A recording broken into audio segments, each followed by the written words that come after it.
Welcome, ladies and gentlemen, to the Kim Barrett Show. I am your host, Kim Barrett, and on today's episode, we have an interview with the #1 networker in the world. I'm just going to give him that title, Mr. Gil Petersil. Now, Gil is someone, if you've ever wondered, how could I get in a room and network with Tony Robbins, with Eckhart Tolle, with all these tremendous guys at the top of their game? This is someone that you want to listen to. So if you've ever struggled with networking as well, if you're one of those introverts, don't worry, I'm one of those too. This is the episode for you. We're going to learn exactly what to do and how to do it. And of course, that's going to make sure that you add lots of dollars to the bank account because you'll be able to help more people by networking with bigger groups. So without further ado, let's jump into the show.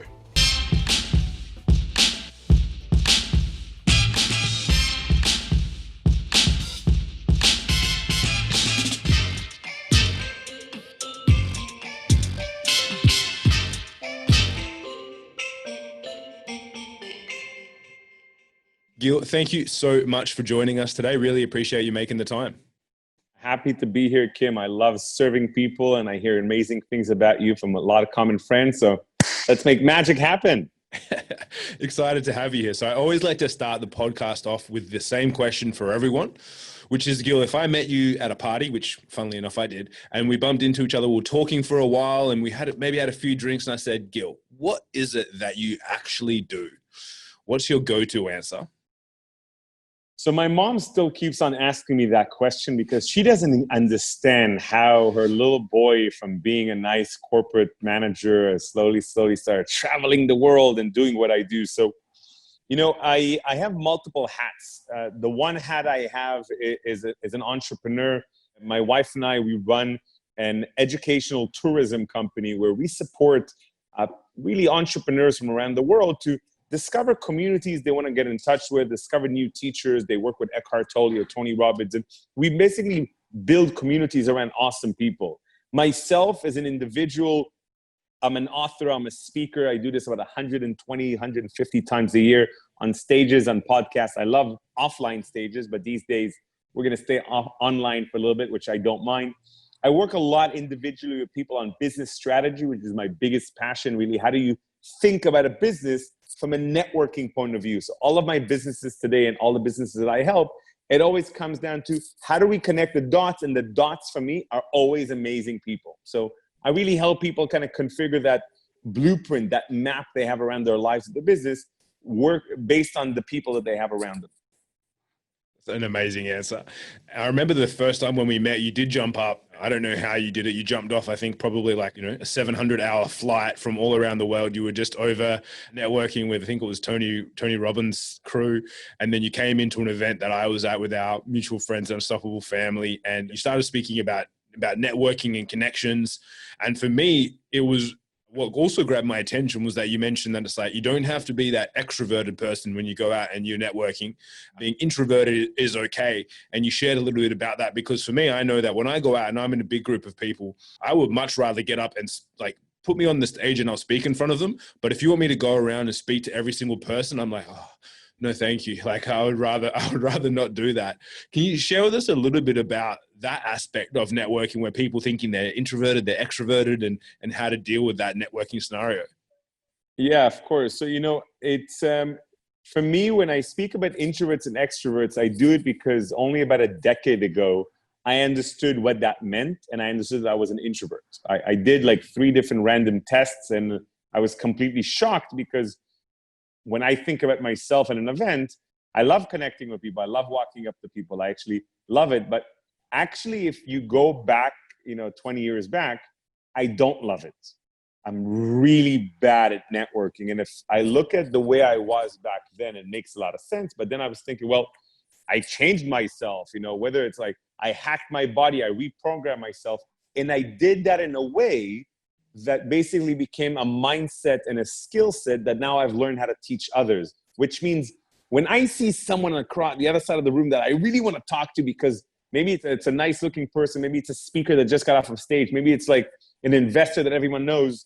And it happens to me often when, a little while back, I see Richard Branson on the other side of the room. And I'm like, well, he's got 30 people around him, but when am I going to see Richard Branson next time? And in my head, the introvert is saying, well, he's got too many people around him. what am I going to say to him? What value am I going to add to him? What am I going to talk to him? He looks very busy. Like I came up with all, and that is the introvert speaking calmly, you know? The other side of me is saying, well, actually just count to 3 and walk towards him. Like literally 1, 2, 3, walk. And that's not the extroverted side. That's just, you know, the other side that understands that networking with people is very important for our lives.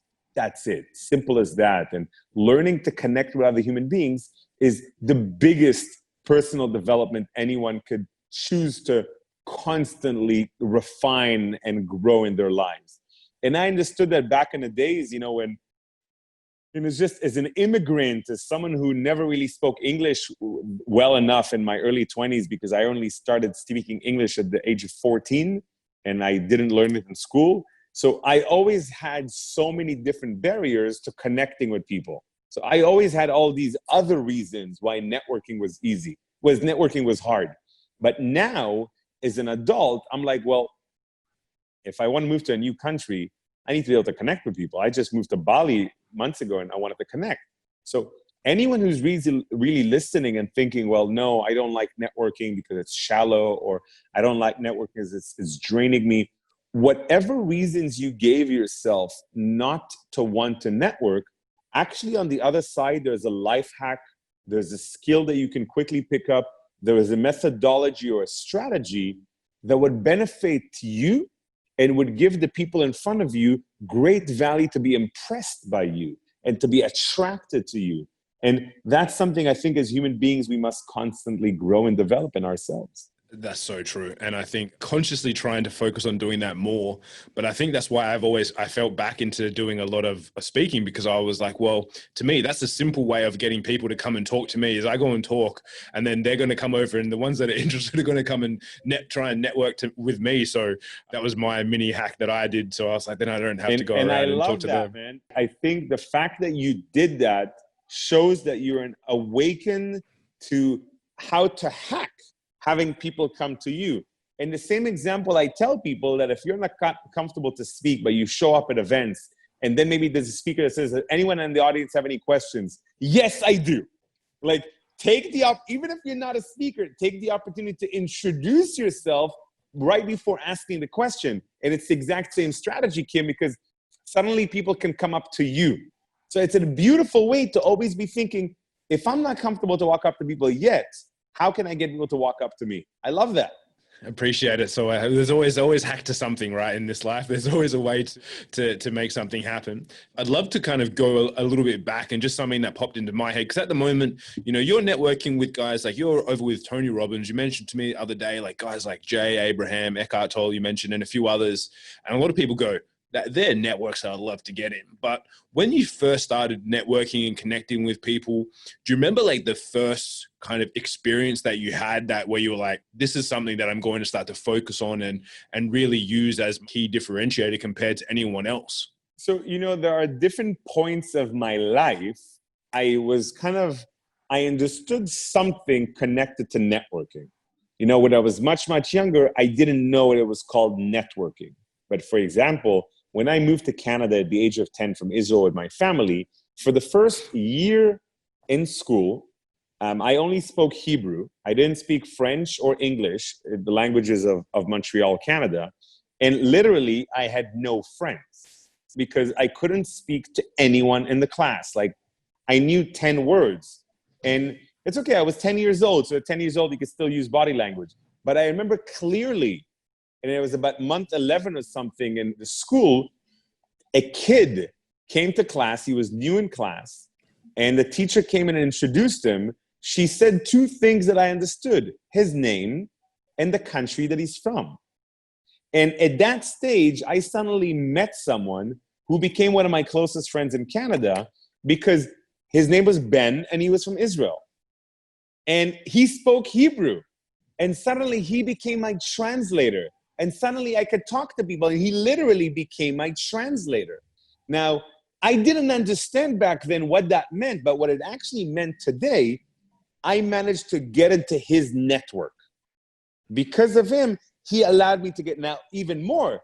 I brought him into my network, and then he became my translator, which like again, back then I didn't understand, but I remember clearly going home and I was so happy. And I was telling my mom, and my mom reminds me of that day where like, I saw you so happy for the first time in Canada. I was like, yeah, I didn't have any friends, you know, like, come on, 10 years old.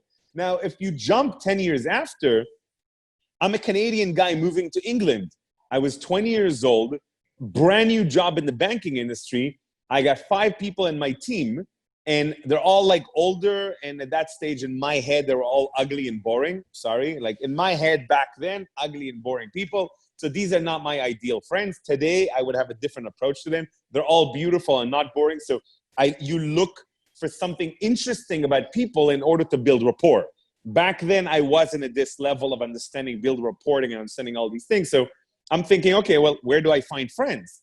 And again, I didn't have this knowledge. So I started trying things. I tried online dating. I tried speed dating. I tried going and meeting people at a random event, and I was horrible at it.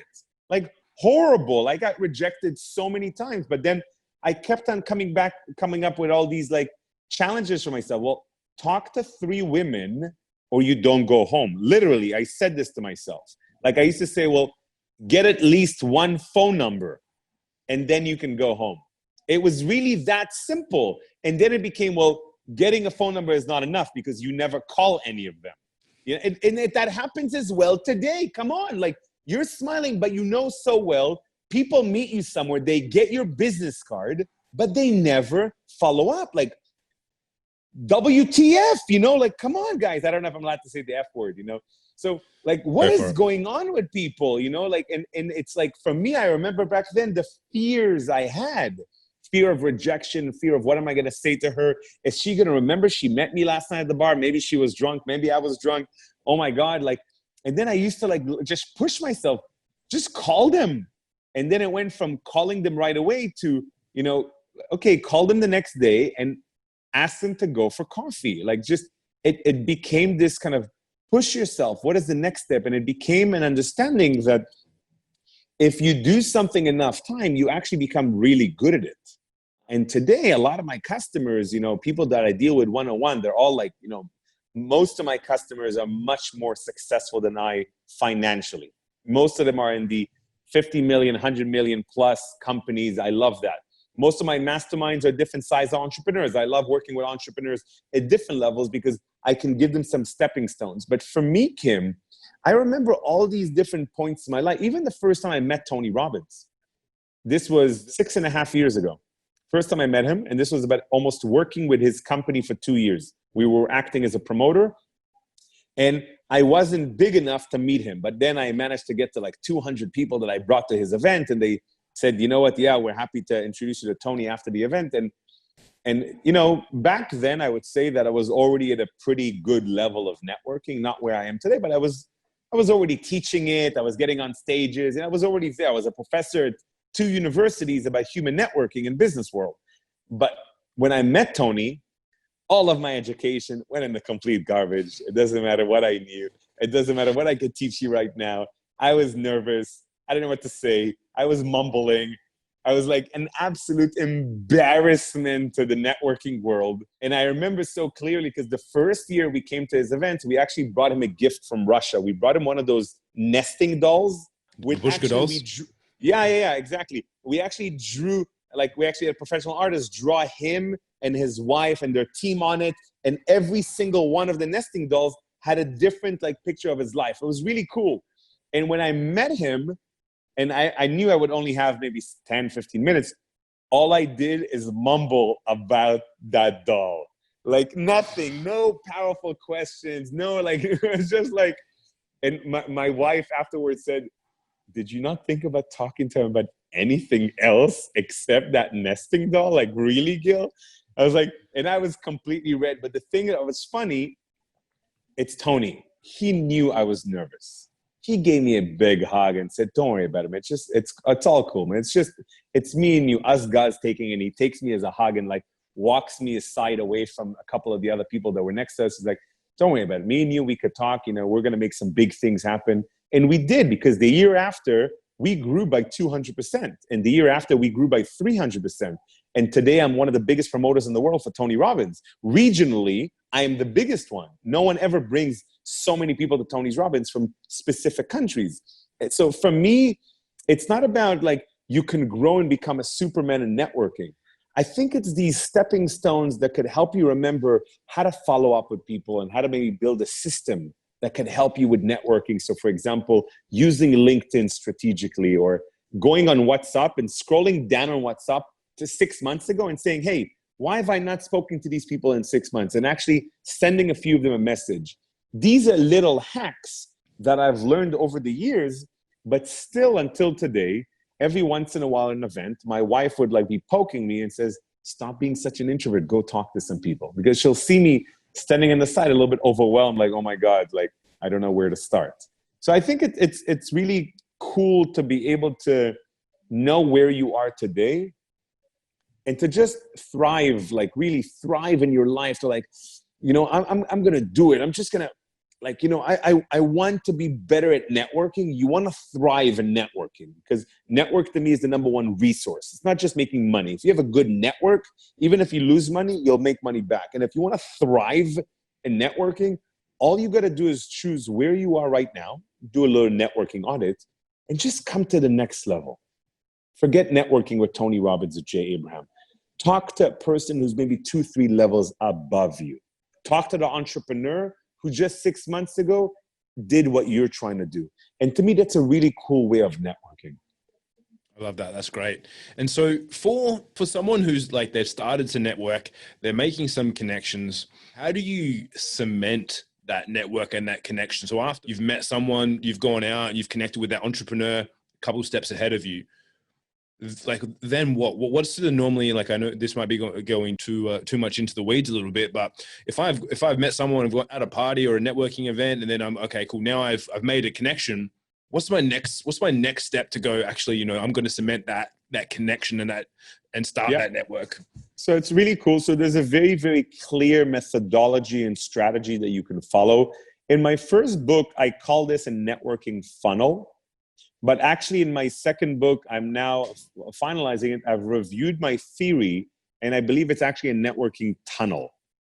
And the reason is that a lot of people, when they network, they're trying to really convert people. Stranger, connection, contact, relationship, partner, client, friend.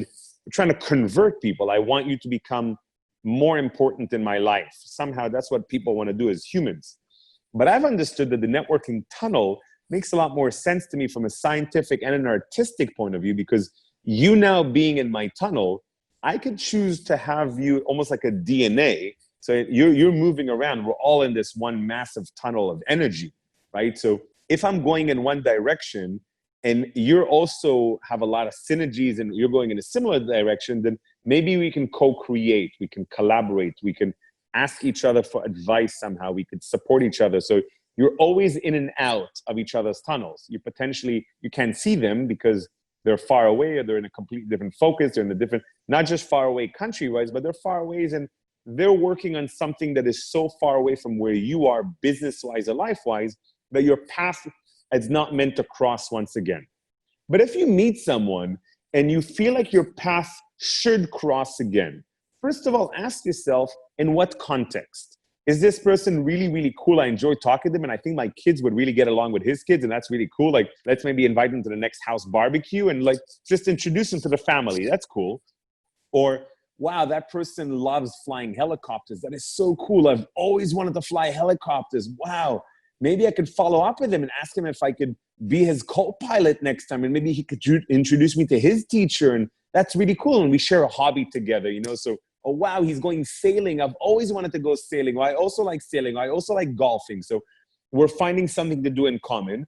Or potentially from a business point of view, wow, this person could really be a good mentor. Or I could see this person being an interesting business partner. You know, I'm looking to start a business right now, and I could see this person, he compliments me, which I always look for. I love to meet people who compliment me in business, because I have so many business ideas I want to start, but I'm not the operations guy. So when I meet smart, structured operations guy, I'm like, oh my God, I'm in love with this guy. Is this guy looking for new opportunities right now? And I shift my communication with them to ask them, what are they looking for and what are they passionate about? And I'm almost putting myself as an interviewer, but I'm not interviewing them for a job.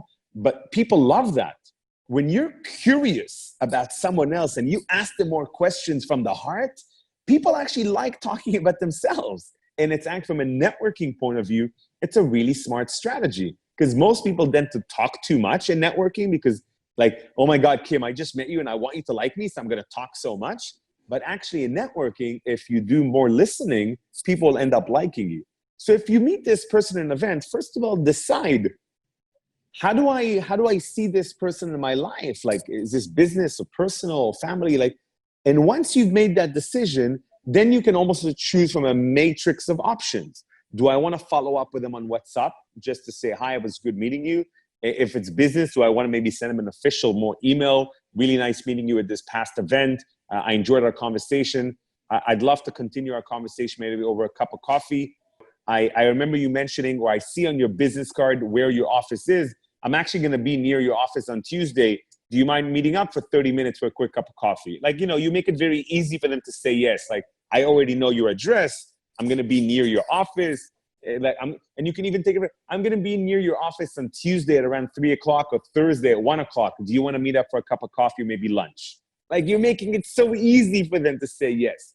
If it's more of an unknown, you can also just follow up with them on social media. The worst thing that people do, and I used to hate it when people did that, they're like, are you on Facebook? I'm like, yeah, I think everyone is. And they just connect with me.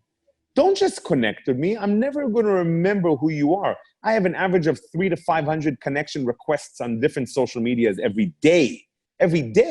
So if you've just met me, the worst thing you can do is just press connect. Send me a message and tell me, hey, Gil, it was really nice meeting you at the event, you know, at the wine tasting evening the other night. I really enjoyed our conversation on biohacking and, you know, where the world is going these days. If you know of any other events like that wine tasting that's coming up in the near future, I'd really love to know about it. And, you know, if you have some time over the weekend, you know, I'm meeting up with a few friends for a blah, blah, blah event. Maybe you'd want to join us. So for me, there isn't a simple answer, Kim, because the way my mind thinks right now is, well, I've been through this scenario before. What is the easiest way for me to make this successful? That's why with all of my clients, I don't just consult them, I coach them. So I love to work with them on actual real cases. So like, hey, I just emailed the CEO of GE last week and he hasn't emailed me back. I'm like, okay, let's just step back for a second. What was exactly in your email? Were you asking him for an immediate response? Did you copy his assistant on the email as well so she can, you know, warn him? Are you sure your email didn't go into spam? Like, there are so many reasons where people are thinking, well, I met him and I sent him an email, but he never responded. So what? It's like, it doesn't mean it's a rejection, because most people take it as a rejection. Or even if you send someone a message on WhatsApp and you see that they've read it, like people are like, well, I see that you've read my message. I see the 2 blue ticks, but you haven't responded to me. So what? I could have seen it and forgot to respond. I could have seen it and I got distracted. What? You can't follow up with me? You can't say, hey, how's it going? I'd love to follow up on my last. Like, don't send me a message and say, hey, I'm still waiting for your response. Don't be an asshole in your follow-up. I'm sorry if I'm saying that. Is that allowed to say on your podcast? Yeah, go for it. That's fine. You could beep that. Like, if you're following up with someone and you really want to connect with them, follow up from the heart. Because your question comes down to not just the skill set of what do I do next, the mindset of, am I willing to follow up 5 times before getting a response? That shows the skills. Like when I met, who's a good example? Steven Seagal. When I met Steven Seagal, it's a long story how I met him and how I walked up to him and the whole thing. I'm not going to tell you the whole story, maybe next time. But when I met him, it took me about 2 minutes to get his business card. Now, it was a really cool short meeting, like really literally 2 minutes at a lobby of a hotel. And it was really cool how I walked up to him, the whole thing. No, but for me, what was amazing is that if I was a normal person and I didn't receive an email back from him to my first 3 emails, I would have given up. That's what most people do, because he said to me, yeah, send me some more information by email. And he didn't respond. Now, what I did about, I think 2.5, 3 weeks later, I sent him a message on WhatsApp. And it wasn't like, hey, Steven, I didn't receive an email from you. Like, I didn't want to make him feel bad. Don't make someone feel guilty. I just acted like the emails were never sent. That's it. Hey, Steven, it was really good meeting you a few weeks back at the Ritz in Moscow. I'm curious to know if you're still in Moscow. Would love to follow up with you on the conversation. Something like that. Very, very simple and friendly. He responded in about 10 minutes. I'm still in Moscow. I remember our conversation. Did you ever send me that email with the information we discussed? Cool. And I said, yeah, I actually did. And he sends me a message maybe like 20, 30 minutes later. It's saying, I'm super sorry that we missed your email. I just was in the process of changing my assistant and she didn't notice that your email went into spam. So super realistic scenario. Now, Steven and I are still in communication on WhatsApp. Every couple of months we talk because a year after that, we share a stage together in an event. And it's the funniest thing ever. The assistant that he let go during that exact moment when I met him ended up working for me a year later. It was the funniest coincidence ever. I'm doing this interview with this woman. At the end of the interview, she says, by the way, just so you know, I feel very, very comfortable working with celebrities like yourself because I've worked with other celebrities in the past. I'm like, really, out of curiosity, who'd you work with? She's like, and she gives me all this list. I'm like, wow, pretty impressive. I'm like, oh, yeah, and Steven Seagal. So I'm like, no way, tell me, did you work with Steven Seagal about the year? Like, this is this? She's like, yeah, I just left him a week before that. I'm like, no way, it's your fault that he didn't see my emails. So that's the way networks work. And for me, if someone is able to have the mindset of, I met you, Kim, it's my responsibility to follow up with you. It's my responsibility to pull your interest in it. And I am willing to mess it up. I'm willing to learn how to do it better and better every time. That's the fun part of networking, wanting to refine and repeat. That's so spot on. And I know that even myself, I try and instill some of that to my team. So it's going to be good because they all listen to this when it comes to following up. And they're like, it gets to the 2, 3, 4 times. I'm like, have you followed up with them? And then they're like, oh, I don't want to annoy them. I was like, but if you're adding value, or if, as you said, if you're not being an asshole, it's not that you can't really get annoyed. Like, it gets annoying if someone's like, hey, I sent you 4 emails and you didn't respond. Of course, that makes you feel bad. But if it is adding value, or it is a nicety in that response, I always think you can never follow up too often. And I know for myself, there's been many occasions where even with the podcast, trying to get people on, and it just hasn't worked out. And some people could be like, oh, that person, maybe they didn't like me, or maybe, they don't want to do the podcast anymore. But that consistency does eventually generate results. So I love that you've shared that as well. And I have to ask, and it doesn't have to be someone famous, but what was one of the pivotal or your most exciting connection when you made with someone? It could be someone famous, or you just went, look, I managed to connect with this person, which opened up a whole new world for me. Has there ever been, I'm sure there will be many, but was there ever one when you were like, that was amazing? So, I've been asked this question before, and I have so many awesome answers, because the way networking truly works, and for me, the biggest magic in my life, is when one little connection that I thought would lead me in that direction connect me with that person that I had no idea why, but because I followed up with him and stayed in touch, led me to this connection. And that completely changed my life. That is really the way networking works. But the short answer is my wife. If I didn't have enough practice to walk up to women and be okay with rejection and act confident, even though I'm not inside, to act like everything is okay, even though I have butterflies in my stomach, to act like I'm used to talking to stunning blondes at the bar here in Moscow. If I didn't have that ability, I didn't have that practice, I would never have walked up to her. I would never have followed up. I would never have persisted that she goes on a date with me. I would never have been patient for results. Most guys want results after 3, 4, 5 dates. I was patient because she wanted to be friends and I wanted more. And I was patient, ladies and gentlemen, for 3 months. For 3 months, she wouldn't even kiss me. She wanted to be friends and trust me. I tried everything. I was a romantic guy with the flowers. I love cooking, so I cooked her beautiful meals. Aphrodisiac-related meals. She even allowed me to give her massages. I tried everything in the book that men try with women. And 3 months. It took 3 months for her to, understand that she's in love with me. And to me, that is persistence in a relationship. Another awesome example is this gentleman who's a discoverer. He's an adventurer. His name is Johan Ernst Nilsson. And I met him because I walked up at the end of his speech at this university that I was teaching. I showed up at the end of the speech, and it was quite inspiring.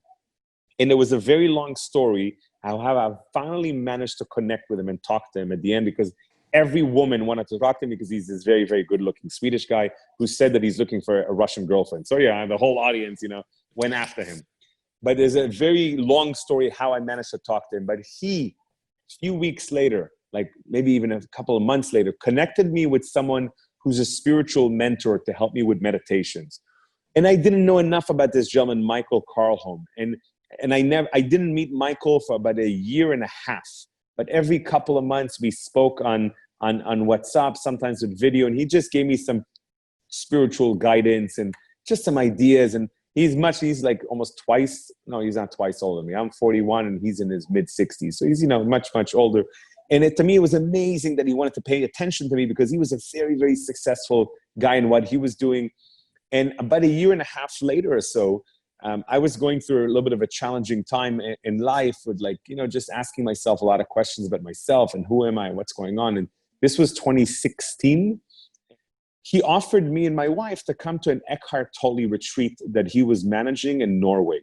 I said, well, yeah, but I can't really afford it. It's not really something that we could do. And at that time, this was about a year after we got married to my wife. And at that stage, we couldn't really afford things, and we were a little bit lost in life, spirituality. We had a business that was going, but it wasn't in a position where we're like flourishing and clear, but it was there. We were entrepreneurs. And he said, you know what, why don't both of you come as my guests and you'll come as customer service, as volunteers. And he knew that at that time I was already speaking on stages. I was wearing suits, and I was a serious guy. But I didn't even think twice. I was like, yes, I'm coming. Customer service, no problem. Volunteer, I love to serve. Let's do it. And for 7 days, my wife and I were customer service. Now, the reason this is such a special thing, because during those 7 days, during the 1 year since we got married, we couldn't conceive a baby. During that 7 days, we conceived the baby, our first daughter. Now, not only that, at the end of this retreat, Eckhart, somehow through Michael, Eckhart found out about who we were. And he invited us to stay for an extra 2 days with the team, with him, with Eckhart and his wife. There was 7 people or something, staying with Eckhart and his wife for a couple of days. And we would have breakfast and lunch together, just, a little bit of no deep networking. It was just be in flow. During one of the dinners, we brought up that we'd love to have Eckhart in Russia. A year and a half later, Eckhart showed up in Russia. We organized, and we only had 6 months to organize the whole thing, because it was in January of 2017, we would get an email saying Eckhart is ready to come to Russia. No, 6 months, but he can only come to Russia on this date at the end of September. No options, no negotiation. It's very in the flow. Of course, we said yes. We organized the biggest event ever in Eckhart's life. Ever. 6,000 people. He has never had 6,000 people in front of him. So that one meeting with Johan Ernst Nilsson that I had to follow up on, and it took a lot of effort, that went to Michael, that was completely virtual online. When I came to the retreat, it was the first time I ever met Michael after a year plus of having this virtual relationship with someone. So this to me is the way really networks work. And I've learned to see them. So I see networks, I see potential in people. And when I see you, the way my mind works, if you're a client of mine or if you're a friend, I understand how I can connect you with other people in my network. I'm not like Neo at the Matrix yet, but I'm in a very awakened position in my life where I've become really clear on where human networking is. Now, still with all this studying and teaching I'm doing, even though many, many magazines put me on the front of the cover and calling me a networking guru, I believe on my best days, I'm a 6 out of 10 in networking, because I understand how much I really know. And I understand that, and I study this daily. I study how to work with your network and how to understand the frequencies and the vibrations that people have, and how to give people great energy, or how to switch people. If they have negative energy, how to switch them around. I would say my wife would be the number one networking story, but there's countless stories on how the dots connected magically. can imagine we could probably stay on this call for several hours, and we'd probably still barely scratch the surface. I love that story. That's amazing. As we get towards the end of our time here together, I've always asked this one question. I got asked it when I was on a podcast once, and I thought it was a phenomenal question, so I've pinched it. And I can't remember who asked it to me, otherwise I'd give them credit. But what's one question that I didn't ask you that I should have? Yeah, I've heard that question before. I remember being on stage in front of some people a couple of years ago, and they asked me that. So every once in a while, I also use that. So there's too many questions. There isn't really one, because there's a question of, if people want to follow up with me, I'm the only Gil Petersil on Google. So follow up with me. That's the one question, how to follow up with me. I love connecting with people. If you're not willing to connect with me, then you haven't listened to this interview, because I'm a person who's super open to connecting. And if it's not me responding, at least my assistant will respond to you. And if you have something interesting to share, then she'll get me on a discovery call with you for 10, 15 minutes. And I love those. Or we do a quick drive-by chat when, if I have your phone number, I will randomly call you one day to see if you want to talk to me for 15 minutes. Those are called drive-by chats. But I would say the number one question is, if people wanted to develop their networking abilities, they wanted to develop networking as a superpower, what are maybe 3 things that they could do every day to constantly be able to see results, to have basically 3 things more in their life? You'll have more money, you'll have more time, and you'll have more energy. So I would say, if that was your question, 3 things that people need to do that's very simple. Number 1, become can you say complimenter? I don't know if that's a word in English. So when I say that, I mean that when you're meeting people and when you're seeing people at an event, can you, in your head, you don't have to become complimenter verbally, in your head, can you compliment people? Like literally in your head, 2 or 3 compliments every single time you meet someone. That's going to help fear disappear, because you cannot compliment someone and be afraid of talking to them at the same time. Your brain cannot work that way. Number 2, learn to ask people questions. Because you, Kim, for example, you're a professional at this, you've done so many interviews, you've learned that asking people questions open people's up. It's very beautiful. Most people didn't study this in school. They don't know how to interview people. They're not a journalist. Study this. You can go on Google and type top 10 questions to ask people to build trust. Top 10 questions to ask investors. Top 10 questions to ask my clients. Top 10 questions to ask my wife. Very interesting one for you men out there. Or even better, top 10 questions not to ask women. Very, very, very interesting. I literally Googled all of these things in the past when I was dating women. I had a cheat sheet. I had a piece of paper in my pocket with what questions should I ask a woman on a date. It was really useful.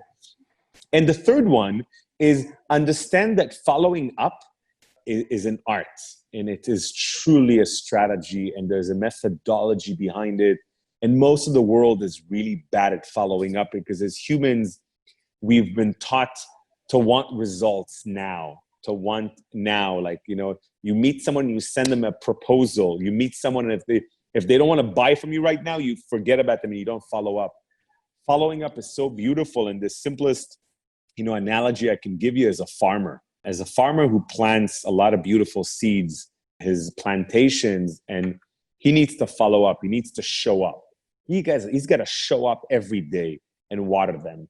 He's got to show up every week and make sure that he's got this organic pesticide that takes care of like his plants. He's got to show up and clean his ground. He's got to show up, and he's got to show up and take care of something that's not going to give him any results for a long time. Now, to take it to an extreme, one of my favorite plants in the world is the bamboo plant, and I have a lot of them all over my house. The bamboo plant is one of the craziest examples, because when you plant it, the bamboo takes about 5 years for it to actually show up. What's happening for 5 years is it's building its roots under the ground. And when it shows up out of the ground, it shoots up, quite high, actually, as high as your home would be in a matter of a couple of weeks. Now, to me, that's the most beautiful thing about networking as well. Networking is like nature. And when I say follow up with people, I mean, throughout your life, you're planting a garden, and maybe you're planting a field or a forest of these relationships.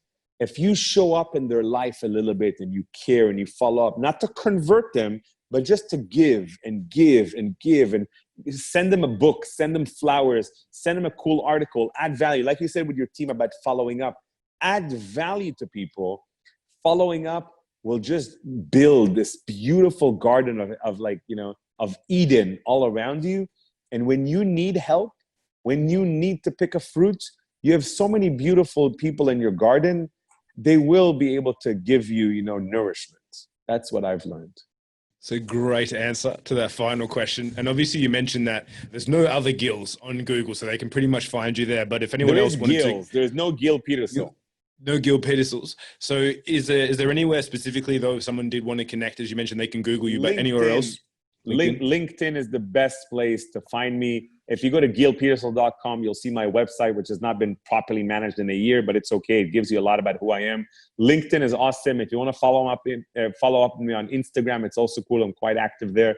And if you follow up with me, please tell me where you heard about me. Tell me that you heard, on Kim's awesome show, and tell me something about yourself. Don't make me do the homework and look into you. Tell me a little paragraph about you. Don't write me a whole page. Introduce yourself in a fun way that would make me want to say, wow, I'd like to know more, because I'm a curious guy.